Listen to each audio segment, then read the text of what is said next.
এক যুবক দাঁড়িয়ে গেল, লাব্বাইক ওমর।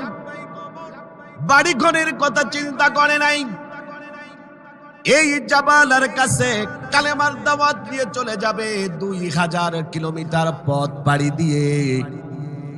পথে কত হিংস্র প্রাণী আছে না নাই? সামান্য খাবার, সাগর, নদ নদী, পাহাড়, জঙ্গল পেরিয়ে যেতে হবে। শুধু কিছু খাবার, একটাই উদ্দেশ্য। খলিফাতুল মুসলিমিন ওমর বলেছেন, ওই মুরতাদ মানুষটির কাছে কালেমার দাওয়াত দিয়ে দিতে যেতে হবে। সেজন্য কে আছো? এক যুবক দাঁড়িয়ে যায়। পরিবারের কথা চিন্তা করে নাই, সন্তানের কথা চিন্তা করে নাই, সম্পদের কথা চিন্তা করে নাই, চলে গেল। তবে ওমর যেহেতু রাজ্য চালান, তার কাছে একটা সময় তার জানা আছে যে মদিনা থেকে সেই তুরস্কে যেতে কয়দিন সময় লাগতে পারে, কয় রাত, ঠিক কিনা? তখনও তো একটি ম্যাপ ছিল, ছিল কিনা? অবশ্যই ছিল। চলার একটি পথ ছিল, হয়তো পথটা সুন্দর ছিল না। দেখেন, ওমর ফারুক রাদিয়াল্লাহু তাআলা আনহু এক রাতের বেলা, এক দিনের বেলা, একদিন সাথীদের নিয়ে একটা পথ ধরে চলতেছেন। এখন চলার সময় হঠাৎ করে তিনি হাত দুটো বাড়িয়ে দিলেন, বাড়িয়ে দিয়ে থেমে যেতে বললেন সাথীদেরকে। তার সাথে রয়েছে তার স্পেশাল ফোর্স, সিকিউরিটি, পুলিশ বাহিনী। ওমর ফারুক রাদিয়াল্লাহু তাআলা আনহু পুলিশ বাহিনীর প্রবর্তক ছিলেন। এই সিকিউরিটিদেরকে ইশারা করলেন, দাঁড়িয়ে যাও। ওমরের ঘোড়াটির সামনে, পিছনে প্রায় 40 জনের উপরে সাথীরা রয়েছে, কোথাও চলছেন। সবাই দাঁড়িয়ে গেল। ওমর ফারুক নামলেন। খোলা মাঠ, একটি রাস্তা, প্রশস্ত রাস্তা, বড় রাস্তা, এপাশে পাহাড়, এপাশে একটি বিস্তীর্ণ একটি বাগান। বোঝা যায় যে বাগানটিতে কিছু অনেক আগে কিছু খেজুর গাছ ছিল, সেগুলো এখন আর নাই, মরে গেছে, গোড়া রয়েছে। বুঝছেন তো কথা? ভাষা বুঝতে অসুবিধা হচ্ছে? আমরা একটা কথা বলি, নদী মরে গেলেও কি থেকে যায়? রেত থেকে যায়, নমুনা থেকে যায়। তো এখানে একটি বাগান ছিল, তাকালে বোঝা যায়, কারণ খেজুর গাছের মুড়োগুলো আছে, খেজুর গাছ নাই, বিশাল বাগান। এই বাগানটি ছিল একজন ইহুদি। তো ওমর ফারুক রাদিয়াল্লাহু তাআলা আনহু থামতে বললেন, প্রশস্ত রাস্তা, নামলেন ঘোড়ার পিঠ থেকে। ওরাও নামলো। এখন ওমর ফারুক একটু সামনে এগিয়ে একেবারে মাথাটা নিচু করে, নিচু হয়ে, তারপরে একটুখানি জায়গা, 2 হাত বা 3 হাত জায়গা পার হয়ে গিয়ে দাঁড়িয়ে দাঁড়িয়ে কেঁদে ফেললেন। কাঁদতেছেন, খুব কাঁদতেছেন। কিছুক্ষণ কান্নাকাটি করার পরে আবার মাথাটা নিচু করে ফিরে আসলেন সাথীদের কাছে। ওনারা দাঁড়িয়ে আছে। বললেন, সবাই এবার আবার ঘোড়ার পিঠে ওঠো, আমাদের গন্তব্যে চলো, এই জায়গা থেকে তোমরা সামনে এগিয়ে চলো। সিকিউরিটি বলতেছে, দাঁড়ান, জবাব দেন, আমাদের সময়ের মূল্য আছে। খলিফাতুল মুসলিমিন ওমর অর্ধ পৃথিবীর শাসককে তার সিকিউরিটিটা বলতেছে, আমাদের সময়ের মূল্য আছে, জবাব দেন। কেন নামলেন? কেন কাঁদলেন? কেন মাথা নিচু করলেন? এই কথা আপনার এমপির কাছে আপনি বলতে পারবেন? আপনার এমপি যাওয়া লাগবে না, মেম্বারের কাছে জবাব চাইতে পারবেন? অত সোজা না, অত সহজ না। অথচ বাংলাদেশের একটি দলের প্রধান তিনি ঘোষণা দিলেন, আমাদের বাংলার জমিনে যদি আল্লাহ আমাদেরকে খেদমত করার সুযোগ দেন, আমার 300 এমপি একটি প্লট নেবে না, ট্যাক্সবিহীন গাড়ি নেবে না। আমার সাথীরা বাংলার জমিনের প্রত্যেকটি কাজের হিসাব জনগণের কাছে সুন্দরভাবে তারা চার্ট টানিয়ে দিয়ে দেবে। এটাকে আপনি কিভাবে দেখছেন? আমি তো আশ্চর্য হয়ে যাই, এত বড় সাহসের কথা কেমনি একজন মানুষ বলতে পারেন? 300 মানুষের মন মানসিকতা কি একরকম? কথা বলেন না কেন? প্রিয় ভাইয়েরা আমার, ওমর ফারুক রাদিয়াল্লাহু তাআলা আনহু তার কাছে জিজ্ঞাসা করলেন, জবাব দেন। ওমর ফারুক রাদিয়াল্লাহু তাআলা আনহু এবার বলতেছেন, সাথীরা, এই যে ডান পাশে দেখতে পাচ্ছ একটি খেজুর বাগান, এই বাগান ছিল এখানে, এখন আর বাগান নাই। একজন ইহুদি প্রচুর পরিমাণে এই যে রাস্তার পাশে একটা গোড়া দেখছো, একটা খেজুর গাছ কাট করা ছিল। এই খেজুর গাছটিতে এত ফলন হতো, আল্লাহর রাসূল সাল্লাল্লাহু আলাইহি ওয়াসাল্লাম এইখানে যে রাস্তাটি দেখতে পাচ্ছ, আজকে প্রশস্ত রাস্তা আমি ওমর করে দিয়েছি, কিন্তু রাসূলের সময় ছিল না। বিশ্বনবী বারবার ওই ইহুদি বাগান মালিককে বলেছিল, এই গাছটি কেটে ফেলো, কয় কাটবো না। বেচে দাও, কয় বেচবো না। 10টি গাছের বিনিময় দিয়ে দাও, কয় দেব না। 100টি গাছের বিনিময় দাও, কয় দেব না।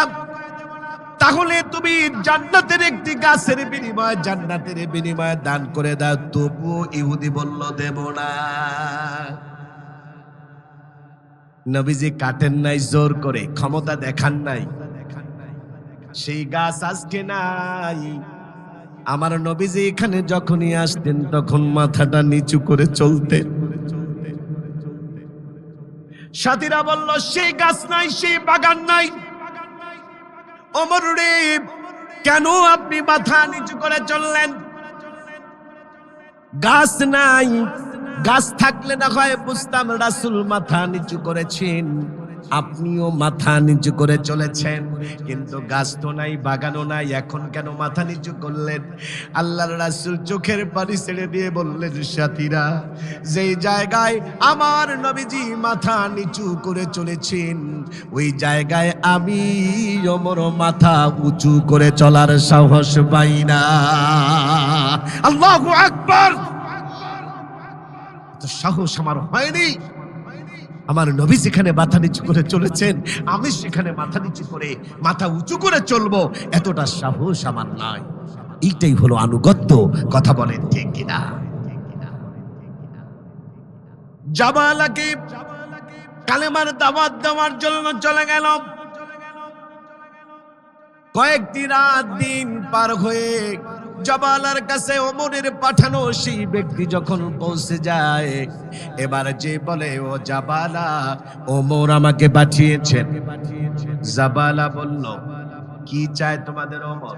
কয়, তুমি কালেমাটা নবায়ন করে নাও, কালেমাটা নবায়ন করো। জাবালা বলে, 2টা শর্ত আমার আছে। কয়টা? জোরে বলেন, কয়টা? বুঝতে কষ্ট হচ্ছে?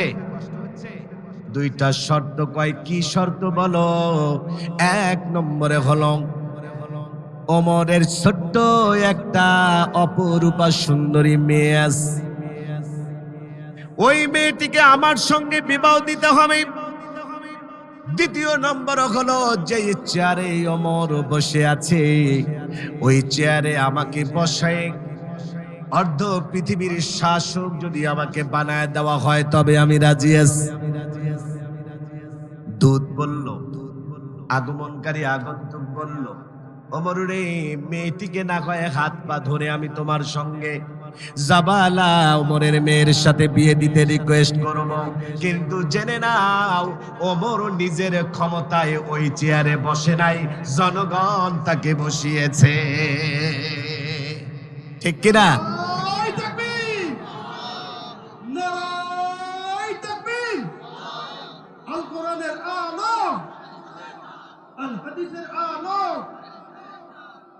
প্রিয় ভাইরা, ক্ষমতায় জনগণ ওমরকে বসিয়েছে, কিন্তু এখানে তো আমি এই ব্যাপারে কিছু বলতে পারবো না। জাবালা বলল, তাহলে আমি কালেমাও পড়বো না।